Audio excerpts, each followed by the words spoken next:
అందరికీ నమస్కారం. నేను మీ విపిఆర్. తంజావూరు అనే గ్రామంలో రామనుబ్బుడు అనే వ్యక్తి ఉండేవాడు. తనకు తాను ధర్మనిరతుడు అని, దైవభక్తి కలవాడుగా అని లోకం అనుకునేటట్టుగా జీవించేవాడు. కానీ దాన ధర్మాలు చేసేవాడు కాదు. ఒకరోజు గుడికి వెళ్ళాలనేటువంటి ఆలోచనతోటి గుడి దగ్గర ఉన్నటువంటి కొలనులోకి కాళ్ళు కడుక్కుందామని చెప్పేసి వెళ్తాడు. దురదృష్టవశాత్తు ఆ కొలనులో పడతాడు. అతనికి ఈత రాదు. దీంతో ఆ కొలనులో తను కొట్టుకున్నటువంటి సమయంలో చుట్టూ చాలామంది వచ్చి చూస్తారు తప్ప ఎవరు కూడా కాపాడే ప్రయత్నం చేయరు. అక్కడే మండపం దగ్గర ఉన్నటువంటి ఒక సన్యాసి వచ్చి రామనుబ్బుని కాపాడడం జరుగుతుంది.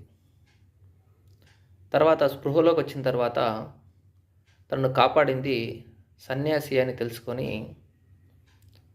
ఒడ్డు పక్కనే పెట్టినటువంటి తన అంగిలోంచి ఉన్నటువంటి ఒక పావలా తీసి సన్యాసికి ఇచ్చాడు. అయితే ఆ సంచిలో సమరణలు, రూపాయలు చాలా ఉన్నాయి అనేటువంటి విషయము అక్కడ ఉన్న వారంతా చూశారు. వాళ్ళకు ఒక్కసారిగా కోపం వస్తుంది. తన ప్రాణాలు కాపాడినటువంటి సన్యాసికి ఎంతో డబ్బు ఉన్నటువంటి తను పావలా తీసివ్వడం ఏంటి అని చెప్పేసి కోపంతో తనను మళ్ళీ ఆ కొనలలో తోసేయాలని చెప్పేసి చూస్తారు. అప్పుడే వెంటనే వాళ్ళందరినీ వారించినటువంటి సన్యాసి తనను వదిలేయండి,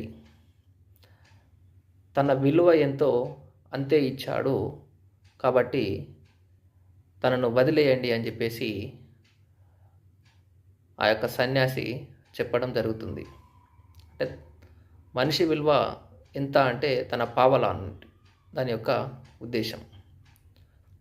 కాబట్టి నేను చెప్పేది ఏంటంటే దైవభక్తి ఉంటే సరిపోదు, దానభక్తి కూడా ఉండాలి. జై హింద్.